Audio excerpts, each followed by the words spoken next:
Oi pessoal, tudo bem? Bom, acho que todo mundo me conhece aqui, mas meu nome é Rodrigo Quadros, sou médico especialista em medicina de emergência e trabalho na Santa Casa de Campo Grande, no pronto-socorro, na área vermelha, na linha de cuidado crítico nesse setor. Bom, fui convidado para passar para vocês um bate-papo, um treinamento sobre o atendimento inicial ao politraumatizado a nível hospitalar. E baseado nesse treinamento, fazendo um gancho também para o nosso protocolo de atendimento ao politraumatizado. Considerando a importância do assunto, né, que politrauma é praticamente a especialização e a especialidade que a gente mais atende, né? Nós somos especializados nesse tipo de atendimento, nós somos referência para esse tipo de atendimento e também é a importância da situação do politraumatizado, que o politraumatizado ele sofre de forma súbita uma troca de energia que causam lesões em seu corpo, seu organismo, causando uma desarmonia e uma série de consequências, entre elas podendo levar ele até a morte, e algumas situações são evitáveis. Bom, para falar nisso então, não tem como falar sobre esse pico modal que existe de morte em relação ao trauma.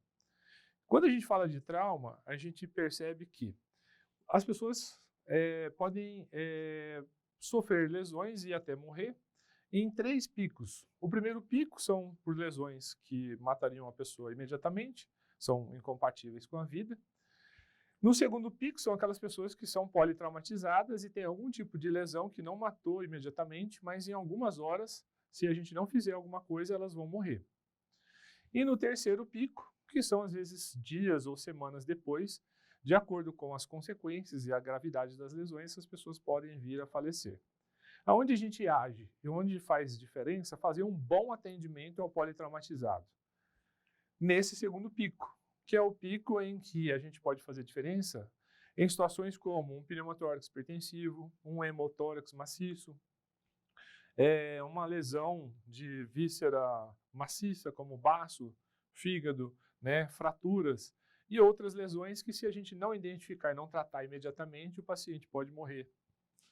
Bom, para isso também, para o nosso treinamento, fica necessário a gente deixar bem claro uma diferença muito grande entre politraumatizado e aquela pessoa que sofreu algum tipo de trauma localizado.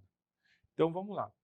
O politraumatizado é aquele que trocou energia em algum tipo de trauma, queda da própria altura, queda de bicicleta, queda de telhado, atropelamento, colisões, né, queda de moto, em que mais de uma estrutura anatômica, mais de um tipo de órgão ou sistema foi acometido pela troca de energia. Mesmo que de forma sutil, esse paciente não apresente alguns sintomas claro, de lesão nesses órgãos ou nesses sistemas. Esse é um conceito do atendimento e do politraumatizado, que é o nosso foco, que é o nosso objetivo de discussão e é o que vai fazer parte do protocolo. Mas a gente não pode confundir com um paciente vítima de um trauma, né? Um trauma isolado. Por exemplo, tem um trauma específico na mão. É um trauma importante, pode causar uma série de consequências, pode ter lesão vascular e assim por diante. Mas são traumas que são mais específicos, principalmente esses traumas em extremidades distais de membros.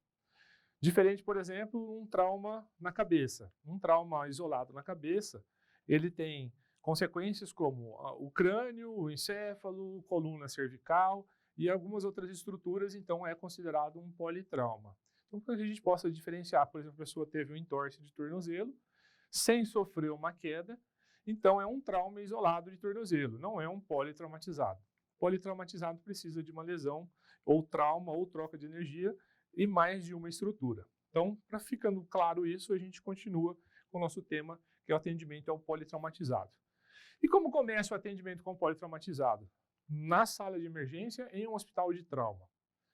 Começa da seguinte forma: nós vamos receber o caso, né? Aqui a gente tem uma identificação de uma situação crítica, vamos supor, uma situação de superlotação, uma emergência, seja a nossa ou de qualquer outra emergência, e a gente vai receber de uma equipe do ambiente pré-hospitalar que deu o primeiro atendimento para esse politraumatizado.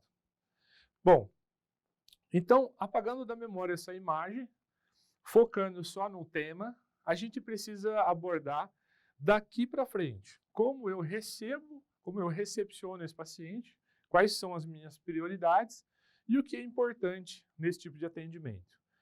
Então, agora a gente está preparado para entender.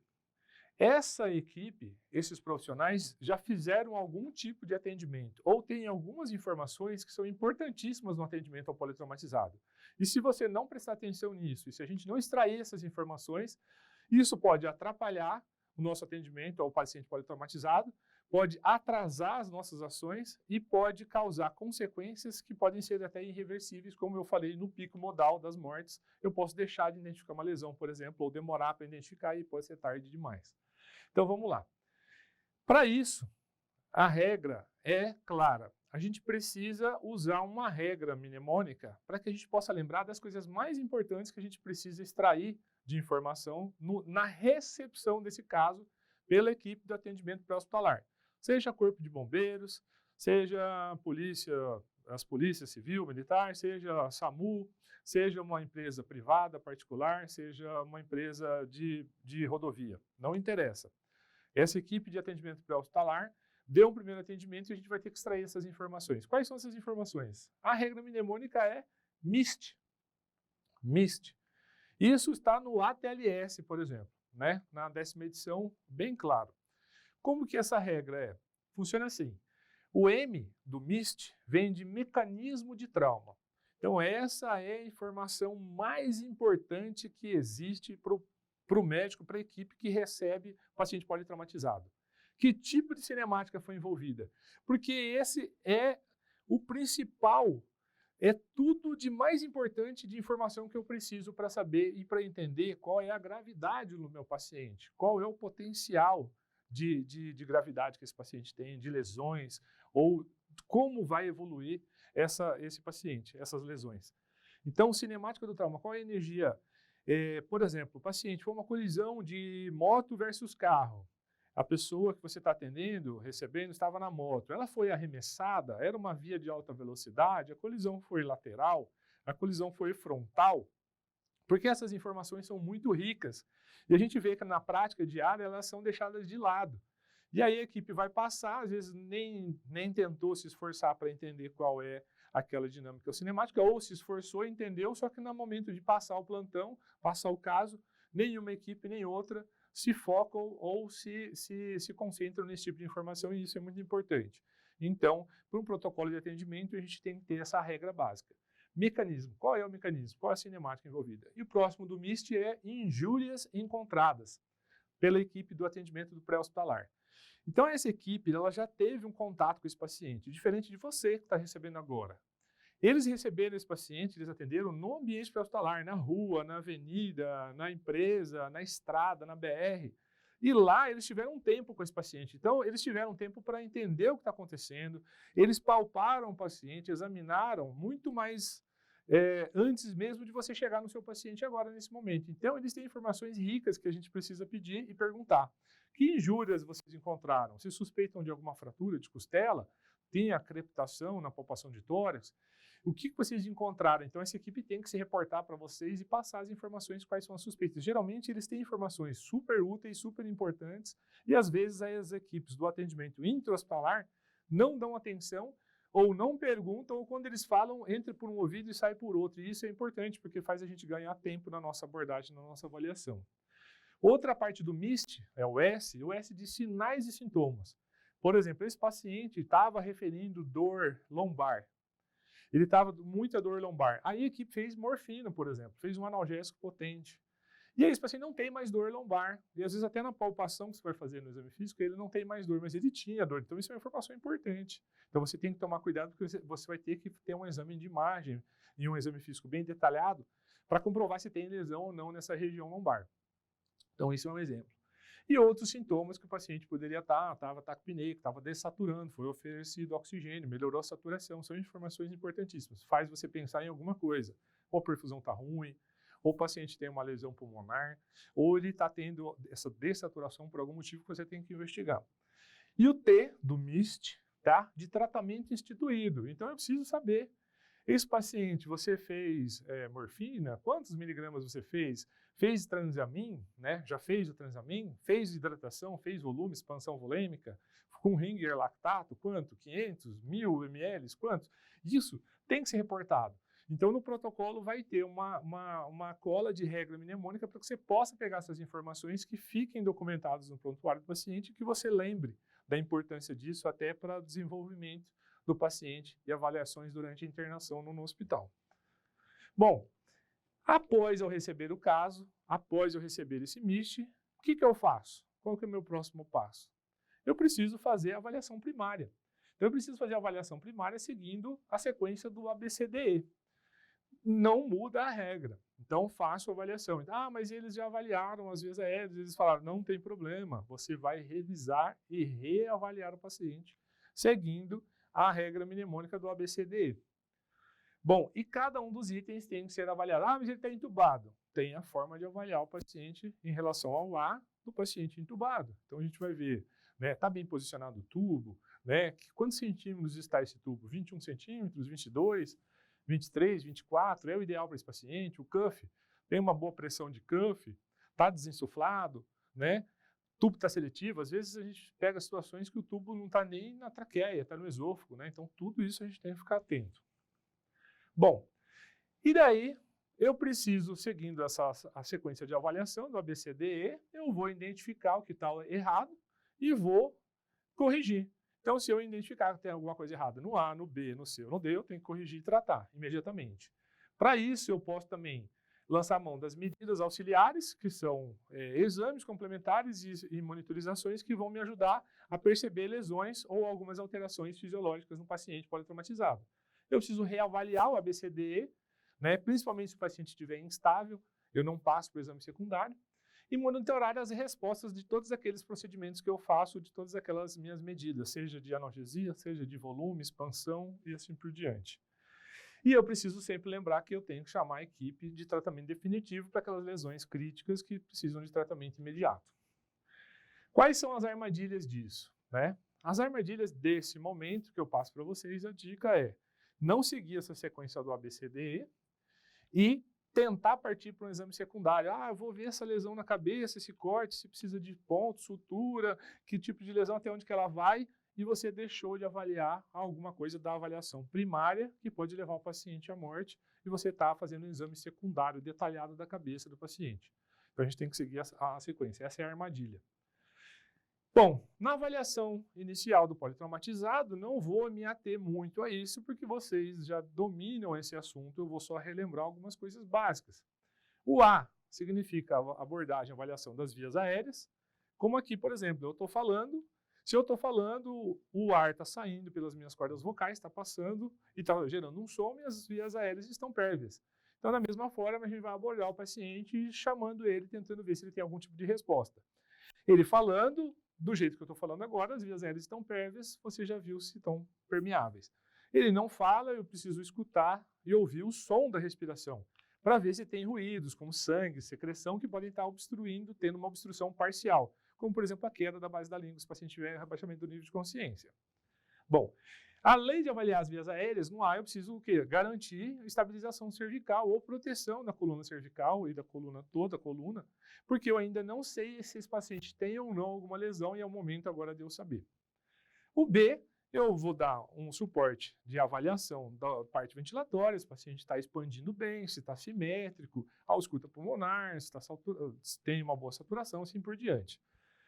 No C, eu vou avaliar o quê? A circulação. Ele está tendo algum sangramento externo evidente, eu preciso controlar o sangramento, então agora é o momento de fazer. Eu preciso pegar acessos para esse paciente. Um acesso para o que eu posso coletar exame, deixar ele stand-by se precisar fazer, por exemplo, hemoderivado, e o outro acesso para mim fazer volume. A gente sabe que pela 10ª edição do ATLS, a gente tem que fazer volume de mais parcimônia. Então, vou fazer 1000 ml de Ringer lactato aquecido a 39 graus e aí eu vou avaliar se eu preciso fazer mais volume ou não, vou ver a resposta do paciente. No D, eu vou avaliar a parte neurológica, qual é o nível de consciência do paciente, se o paciente está consciente, eu vou aplicar a escala de coma de Glasgow, vou avaliar as pupilas e vou ver se o paciente tem algum déficit neurológico, se ele tem parestesia ou diminuição da força. Isso faz parte da avaliação primária no atendimento intra-hospitalar. E o E é disposição. Então, vou expor o paciente e ver se tem alguma lesão que eu não tinha percebido antes, que pode estar sangrando ou pode estar acontecendo alguma outra coisa que eu perdi de não avaliar ele externamente. Bom, fazendo o exame primário, paralelamente, de forma didática, eu mostro esse slide depois, mas de forma didática, porque paralelamente, ao mesmo tempo que eu estou avaliando o A, o B, o C e o D, eu tenho medidas auxiliares que vão ajudar na minha avaliação. Por exemplo, o tórax, eu estou fazendo a ausculta pulmonar, eu posso ouvir um som claro pulmonar, tá tudo bem. Mas eu posso usar o oxímetro também ao mesmo tempo, que o oxímetro vai me mostrar a troca, se realmente está tendo uma boa saturação de oxigênio. Eu posso usar outros exames e outras medidas que vão me auxiliar. Então, são medidas auxiliares na avaliação do politraumatizado. As medidas básicas são, por exemplo, oximetria de pulso, monitorização cardíaca, que o paciente tem um trauma de tórax, com contusão externa, você está vendo escoriações no tórax, ele pode ter uma contusão cardíaca. Esse pode ter um ataque à arritmia ou uma bradiarritmia decorrente do trauma. Então, eu preciso estar monitorizando, fazendo uma monitorização cardíaca desse paciente. Eu preciso fazer o quê? Passar uma sonda vesical no paciente para ver o quê? O débito urinário. Se não tiver contraindicação, eu tenho que ver, porque o débito urinário, a urina do paciente vai mostrar para mim a perfusão tecidual. E é muito importante eu saber perfusão tecidual. Clinicamente, é uma das formas mais fáceis para mim avaliar, porque não me confunde, eu consigo ver se está tendo uma boa diurese, né? Então um número de ml, por exemplo, 0,5 ml por quilograma hora, eu tenho como avaliar, mensurar matematicamente se está tendo uma boa perfusão tecidual. E outras, como exames laboratoriais. Então, assim, porque é um politraumatizado, eu não vou pedir exame para o paciente, porque ele não é uma infecção, não é uma síndrome infecciosa, eu não vou pedir, né, hemograma. Não, a gente tem que rever isso, porque esse paciente, ainda mais se tiver alguma lesão evidente, uma fratura exposta e assim por diante, esse paciente vai internar no hospital, esse paciente vai ser submetido a uma cirurgia. Para ser submetido a uma cirurgia, e se ele não para o sangramento, por exemplo, a gente tem que saber, será que esse paciente tem algum distúrbio de coagulação? Será que esse paciente tem as plaquetas muito baixas? O beta-HCG, será que é uma mulher em idade fértil e está grávida e ela não sabia, por exemplo, e a gente também não sabia? Ela não pode informar porque está inconsciente? Então, tem exames como hemograma, gasometria, que vai mostrar o quê? Vai mostrar se o paciente tem acidemia, se o paciente está com um base excess alterado. Isso faz parte até da nova abordagem de avaliação como medida auxiliar da 10ª edição do ATLS. Então, a gente tem que ficar atento. Eu tenho que pedir sangue, sim. Então, chega um paciente politrauma, TCE grave, entubado, e eu não vou pedir exame de sangue. Não tem sentido essa abordagem. Porque ele precisa, ele vai passar por uma cirurgia neurológica, por exemplo, um hematoma, por exemplo, epidural. O paciente precisa passar por uma cirurgia de grande porte, uma cirurgia bem invasiva, uma craniectomia. E esse paciente, eu preciso saber quanto está o hemograma dele, como que está a plaqueta desse paciente, né? Como que está a coagulação desse paciente. Então, eu preciso saber qual é o tipo sanguíneo desse paciente, se a mulher está grávida, se não está grávida. Função renal é boa, tem algum distúrbio metabólico também, potássio normal, sódio. Então, a gente tem que ficar atento. E vai estar no protocolo também esse tipo de abordagem. Eletrocardiograma, principalmente paciente que tem trauma de tórax. Armadilhas. A armadilha nesse momento de abordagem é você deixar de lado o pedido de exame, ou porque esqueceu, ou porque acha que não é necessário. Principalmente no paciente politraumatizado grave, é necessário sim, e a gente precisa pedir esses exames. Bom, e também há as medidas auxiliares que me auxiliam mais no diagnóstico, não são só as básicas. São, por exemplo, um raio-x de tórax, um raio-x de bacia, o ultrassom, né, poucos, né, ultrassom focado para emergência, com protocolo como, por exemplo, o FAST e o EFAST, que é muito conhecido, para saber se tem líquido livre na barriga ou no tórax, né, para que eu possa fazer um diagnóstico, por exemplo, de um paciente chocado. E a tomografia a tomografia computadorizada, a tomografia de crânio, de tórax, de abdômen, de coluna, seja lá do que for que a gente precisa indicar. Qual que é a armadilha nesse caso? Eu estou fazendo a abordagem inicial, avaliação inicial, A, B, C, D, E, estou fazendo estabilização, peguei acesso, fiz volume, o paciente está chocado, preciso de hemoderivado, vou fazendo a abordagem, preciso entubar ele, está em hipóxia, faço essa abordagem e aí eu quero o melhor exame que existe para diagnóstico, para medida auxiliar, que é a tomografia. Vamos levar para a tomografia. Espera aí, qual é a armadilha nesse ponto? não podemos levar para a tomografia, que é um exame que demora um pouco. O paciente entra dentro do aparelho lá para fazer a tomografia, leva um tempo, a gente transporta para um lado, transporta para o outro, mesmo a nossa tomografia sendo próxima à sala de emergência. Eu não posso levar esse paciente instável, sem eu ter estabilizado para a tomografia, porque ele pode ter uma parada cardíaca durante o exame. Ele pode complicar e piorar. Então, estabilizo o primeiro paciente, depois eu levo para a tomografia. Já, por exemplo, um raio-x ou point of care eu faço à beira-leito. Então, eu consigo fazer no paciente rapidamente, sem transportar o paciente e continuando as minhas medidas e a minha ressuscitação, diferente de uma tomografia. Bom, uma pincelada rápida em cada um dos A, B, C, D, E. O A, vias aéreas e manutenção da coluna cervical, como eu falei para vocês, a imobilização, até que eu possa perceber se tem uma lesão ou não. Então, o que tem de problema aqui? Quais são as principais dúvidas? Provavelmente a gente tem dúvida aonde eu mantenho o colar cervical ou não mantenho. Que paciente que eu tiro o colar cervical, que paciente que eu não tiro o colar cervical. Então, essa é uma dúvida que a gente vai apresentar para vocês aqui de uma forma mais clara, mais simples, para que a gente possa abordar da melhor forma possível. Então, vamos lá. Proteção da coluna, e que é uma armadilha que pode ter no A. Então, vou partir direto para a armadilha, porque a avaliação do A, a gente já tem esse conhecimento, todo mundo já passou pelo ATLS, né? Então, já tem um treinamento básico. E não considerar uma via aérea difícil o paciente politraumatizado. Então, eu decidi entubar o paciente porque mostrou que tem obstrução das vias aéreas, não está saturando bem, tem uma lesão pulmonar grave, precisa ser entubado por alguns motivos de intubação. Vai entubar o paciente e acha que é tranquilo. Espera aí. Paciente politraumatizado já é considerado uma via aérea difícil. Já tem um preditor de via aérea difícil. Se ele é obeso, se ele tem outros preditores, então você já tem 2 preditores. E vai fazer uma intubação no paciente desse, tem que tomar cuidado. É diferente a abordagem. Então vamos lá. Não adianta eu deixar esse paciente de boas lá esperando só a avaliação da neuro. Eu preciso abordar de forma correta. Quem eu tiro colar, quem eu não tiro. Então vamos lá. Para saber sobre a imobilização da coluna, o que o ATLS preconiza hoje é a regra canadense, tá? Que é o seguinte, ela parte do conceito, olha só esse paciente, ó. Ele tem uma fratura luxação de coluna cervical de C2, olha só. Uma fratura luxação de C2. E esse paciente é um caso real, paciente consciente, só que confuso, desorientado. Então a gente tem que ficar atento. O que essa regra canadense fala para a gente? Ela fala o seguinte, ela parte do conceito do paciente estar com Glasgow 15, normal, ou está abaixo de 15. Então a conversa já é por aí.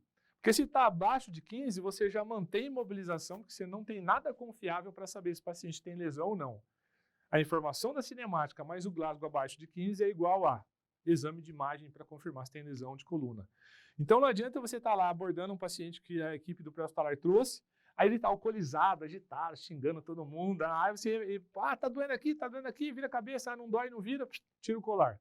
Não, a gente falhou nessa orientação da regra canadense. Tem alteração no nível de consciência, mantenha o colar. Então vamos lá. O algoritmo, o fluxograma é bem tranquilo. Então, Glasgow, menor que 15? Sim. Então, eu tenho que fazer exame de imagem. Pronto, não preciso perder tempo, discutir, mantenha o colar, mantém a imobilização, faz exame de imagem. Seja raio-x, seja a tomografia. Glasgow não é menor que 15, ele é 15, é um Glasgow 15, ou seja, o paciente está consciente, conversando, igual eu estou aqui. Eu acho que eu estou em Glasgow 15, estou conversando, estou consciente. Beleza? Então você está com o paciente de Glasgow 15.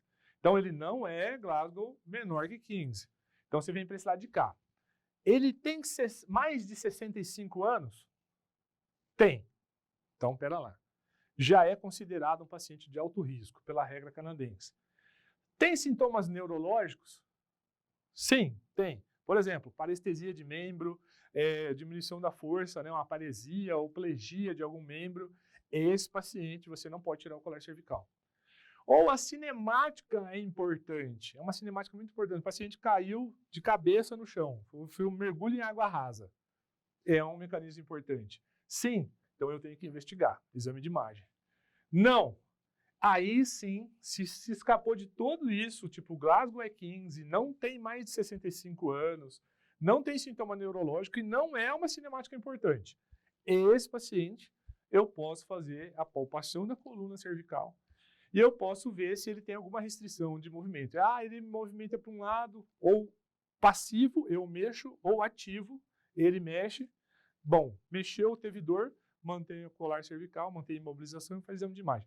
Não teve nada, esse paciente sim, aí você pode, né, liberar o colar cervical, tá? Então é bem isso.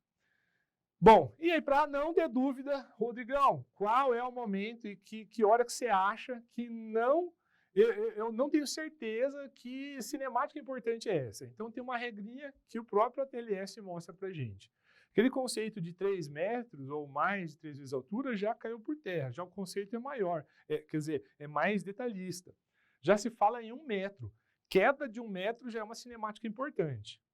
Atropelamento, vítima de capotamento, paciente foi arremessado em uma colisão, carga axial na cabeça é importante, tipo mergulho em água rasa, caiu de cabeça, tipo desmaiou e bateu a cabeça do paciente idoso, caiu da própria altura, mas caiu de cabeça no chão. Ele tem uma carga axial importante, já é considerado um trauma importante, uma cinemática importante. Morte no mesmo acidente. O cara está bem, o paciente está consciente, Glasgow 15, mas naquele mesmo acidente morreu uma pessoa. É uma cinemática importante, é um conceito de cinemática importante. E colisão em alta velocidade, acima de 80 km por hora. Então, lembrem disso. Esses pacientes, mas qual que é a cinemática importante para me considerar ou não naquele algoritmo da regra canadense? É esse aqui. E até tem um detalhe a mais. Existem outras situações que, além disso que eu estou mostrando para vocês, tem alguns conceitos a mais que acrescentam em relação à idade acima de 65, sintomas neurológicos ou cinemática importante, que é essa regra aqui. Nessa regra aqui, fala algumas outras coisas, por exemplo, o uso de álcool.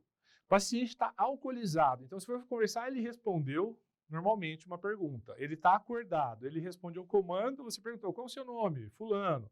Onde você está? Eu estou vindo para Santa Casa.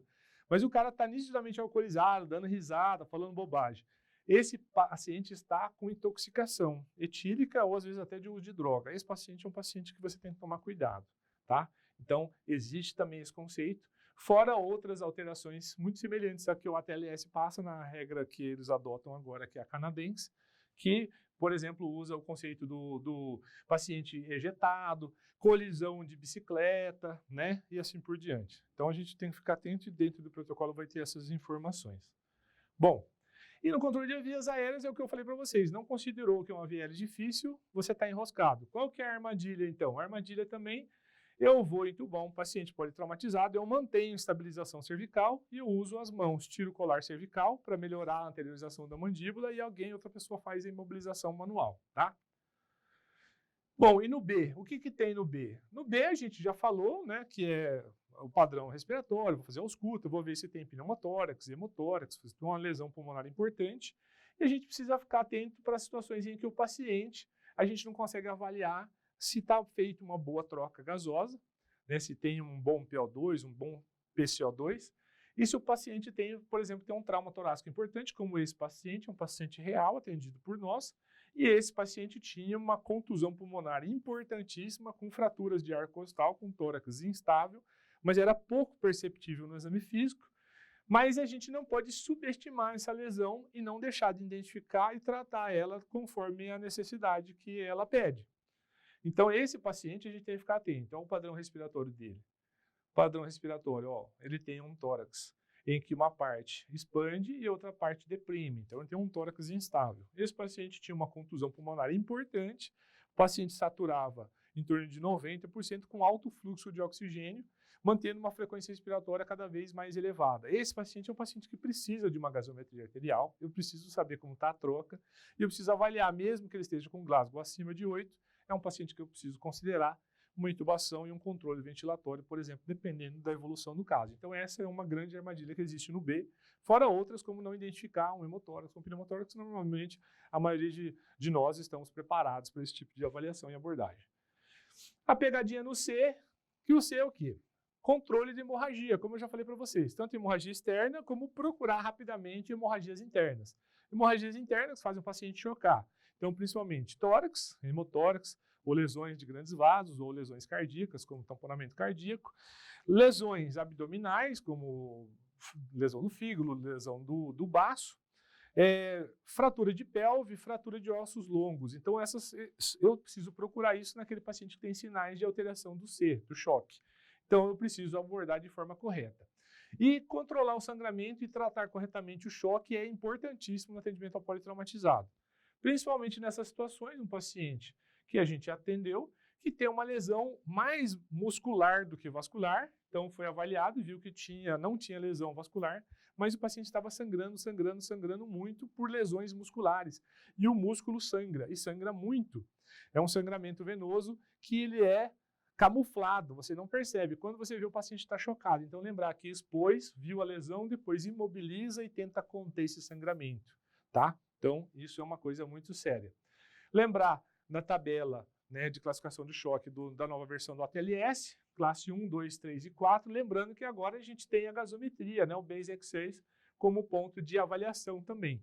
Lembrar que o paciente em choque grau 3 pode precisar, além da reposição volêmica, pode precisar de hemoderivado, e um choque grau 4, se evoluir para uma transfusão maciça, uma necessidade maior de sangue, eu preciso fazer 1 para 1 para 1. Eu vou fazer concentrado de hemácia, eu vou fazer plasma e eu vou fazer plaqueta. Porque não adianta eu só repor concentrado de hemácia, se esse paciente que perdeu o sangue, dentro do sangue tem os fatores de coagulação. Os fatores de coagulação não tem no concentrado de hemácia, mas tem no plasma e tem as plaquetas, que também ajudam a fazer o quê? A coagulação daquele sangramento. Então, lembrar disso. Paciente que precisa de uma transfusão maciça, maior do que o normal, eu vou fazer o quê? Eu vou fazer uma reposição 1 para 1 para 1. Bom, prioridade é não perder o time, não deixar de avaliar o paciente que está sangrando, tanto na parte externa como na parte interna. E aonde, como eu falei, na parte externa, esse paciente pode estar sangrando. Ele pode estar sangrando numa lesão, por exemplo, num braço. Então, eu preciso seguir uma sequência de atendimento. Como que eu faço? Eu faço uma compressão manual naquele local, né? Às vezes uma lesão muscular extensa, então eu vou comprimir, vou fazer uma técnica de contenção daquele sangramento. Se a lesão é muito extensa e continua sangrando, ou tem até lesão vascular e não resolveu assim, eu preciso usar o torniquete. Então, eu uso torniquete sim no ambiente intra-hospitalar também, não é só no ambiente extra-hospitalar, tá? Pré-hospitalar. E as hemorragias internas eu tenho que procurar onde o paciente está sangrando e não deixar de esquecer dos ossos longos. Bom, no D, na avaliação neurológica. A avaliação neurológica, como eu falei para vocês, eu vou fazer uma avaliação rápida do Glasgow, pupilas e se tem déficit motor, mas eu não posso esquecer que eu preciso fazer exame de imagem. O exame de imagem que a gente pede é tomografia. Lembrando que a tomografia tem que estar estável. Está estável, eu levei para a tomografia, eu tenho que fazer o quê? Revisar a tomografia. Aqui, por exemplo, um paciente real tem um hematoma extradural, é uma emergência médica, tem que operar ele o mais rápido possível, senão ele pode morrer. E aí, eu não posso deixar de avaliar aquele exame, né? Eu preciso avisar o especialista, né? Eu preciso estar em cima, preciso avaliar. Então, essa é uma armadilha da avaliação do D, neurológico. Aqui alguns exames mostrando, por exemplo, hematoma subdural, agudo, hematoma subdural crônico, né? Subagudo e um crônico. Ou então, fratura de coluna, né?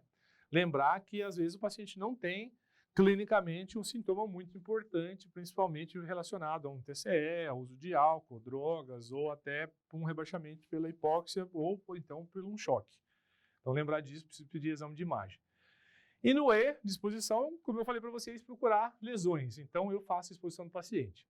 Então, lembrando, eu faço a avaliação primária, o ABCDE, e aí, o que acontece? Está estabilizado o paciente? Tá, resolvi o que tinha que resolver, precisou drenar um tórax, drenei, precisou passar sangue, passei, tá resolvido? Então agora eu posso fazer o exame secundário. Só depois de estável. Então agora eu posso levar para o raio-x, para fazer exame de raio-x dos membros. Se eu não estabilizei, eu não posso levar antes. Então, exame físico da cabeça aos pés, no exame secundário. De uma forma mais detalhada, mas eu só faço isso e com as medidas auxiliares se o paciente está estável. E outra coisa é ver a história clínica pregressa do paciente. Então, como que está a história clínica pregressa? Eu preciso saber, ou com ele, se ele está consciente, se ele está colaborativo, ou com algum familiar ou alguém da família. Se não tiver, a gente pede para a equipe do nosso hospital ajudar, assistência social, equipe de retaguarda que a gente tem, para chamar a família para a gente entender. Esse paciente tem alergia a alguma coisa? É importante. Eu posso fazer uma droga que ele tem alergia, então eu preciso saber essa informação. Que medicamentos ele usa? Por exemplo, um politraumatizado está sangrando, vou ter que operar, e ele usa anticoagulante. E isso não é raro. Eu preciso saber. Isso vai mudar algumas condutas minhas. Eu posso esperar algum tipo de resposta, então eu tenho que estar atento para isso. Se a paciente é gestante, né, às vezes antes do beta-HCG eu já tenho essa informação, né? Passar do médico, se é um paciente DPOC, eu já sei até que a saturação dele é diferente, o paciente é cardiopata, eu já tenho que tomar cuidado para fazer volume, ele é renal crônico dialítico. Então tudo isso eu tenho que ficar atento. Né, se o tempo de ingesta de líquidos e tudo mais, se o paciente for para o centro cirúrgico, é bom a gente ter essa informação. E a situação do trauma, que faz parte lá do MIST inicial, né, que trauma estava envolvido. Bom, reavaliação sempre, por quê? Esse paciente pode piorar. Eu avaliei o ABCDE, está estável, está bem, vou partir para o secundário, mas aí ele muda alguma coisa, então eu preciso reavaliar. Lembrar, o politraumatizado precisa sempre estar reavaliado, principalmente se você tratou alguma coisa que colocou ele em risco de vida ou em risco de morte, né? Lembrar que o paciente não é um conjunto, nem um grupo de braço, perna, cabeça. O paciente é um todo. Então não adianta eu segmentar uma avaliação só de um lado, numa perna que está chamando a atenção, porque está feia, porque está fraturada, está exposta. Eu preciso cuidar de tudo. Como está a frequência cardíaca? Está aumentando? A pressão está caindo? Perfusão lentificou? A diurese mudou? Tudo isso eu tenho que ficar atento, porque o paciente é um conjunto.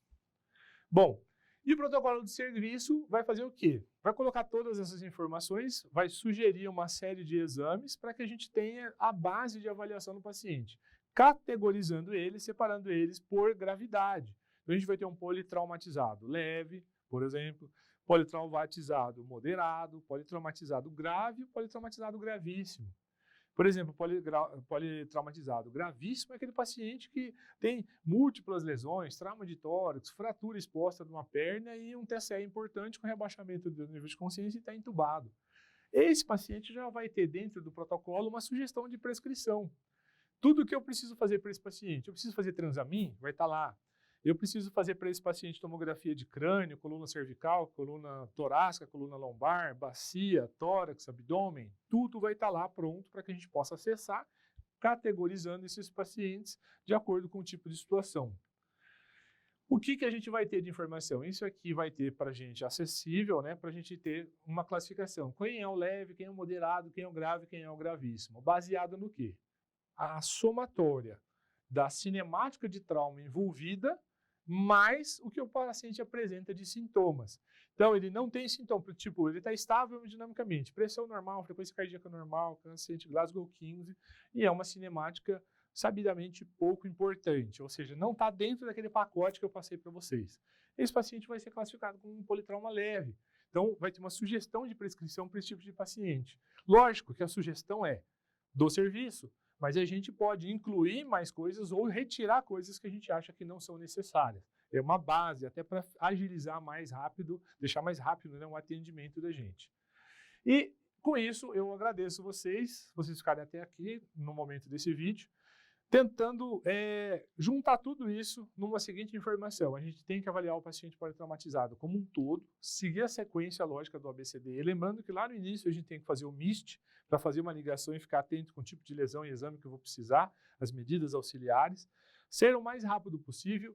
A prescrição dos protocolos vão estar ali para agilizar o nosso atendimento, lembrar que o paciente tem que ser sempre reavaliado, chamar a especialidade a fim daquela suspeita de lesão, fazer o exame e lembrar de checar o exame também e reavaliar o paciente. E lembrar que também eu trabalho em equipe, todos têm que estar sincronizados, a equipe de enfermagem, os técnicos de enfermagem, enfermeiro, médico, fisioterapeuta, toda a equipe do hospital, para que tudo funcione da melhor forma possível.